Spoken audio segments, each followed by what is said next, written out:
তখন আমি এক ঘটি জল একটা স্পর্শ করে দিচ্ছি, সেই জল ছিটানে কি হাঁটতে হাঁটতে চলে গেল গিয়া। তখন মেসোমশাই এখন তো বললেন, তোমার একটা আঙুলের জলের স্পর্শে 37 বছরের একটা আত্মা কিভাবে মুক্তি পেয়ে যেতে পারে? আমার জাজ্জল্যমান চোখের দৃষ্টান্তে ভুল চক্ষু আমার তো নয়। 3 মাস লোক একটা ভুল দেখতে পারে না, 3 মাস কন্টিনিউ দাঁড়িয়ে জল ছিটে হাতটা চলে গেল। তো একটা জলের ছিটে আর তোমার মাথায় আশীর্বাদ করলে সেটা কত হয়ে যায় চোখের সামনে, কিন্তু কোনো ভুল নেই। রমেশ দেখছে আত্মার খেলা।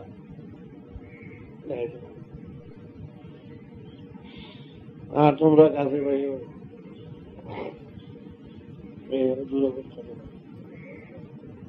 কি যে সিদ্ধ পাইবা, কি যে সিদ্ধতের ঘরে ঢুকবা, আর এই সিদ্ধ এখন তোমরা এই রক্ত মাংসের শরীরে সেটাকে তুচ্ছ করে চলছে।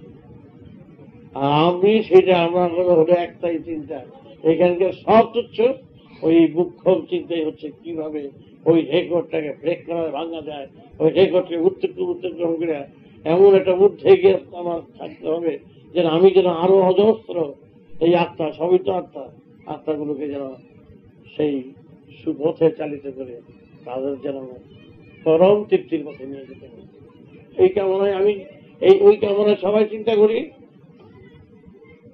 আর তোমার আমি ইহলো করে সবাই ভালো করার চেষ্টা করি, পরের ধাপেও গিয়ে যে যাতে ভালো হয় সেটাও দুইটা এত করলে সেখানে প্রতি বছর ধাপ রাখাইতে হয়।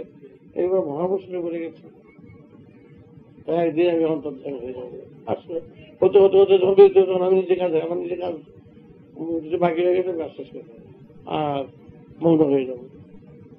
আর সে কথা বলবো।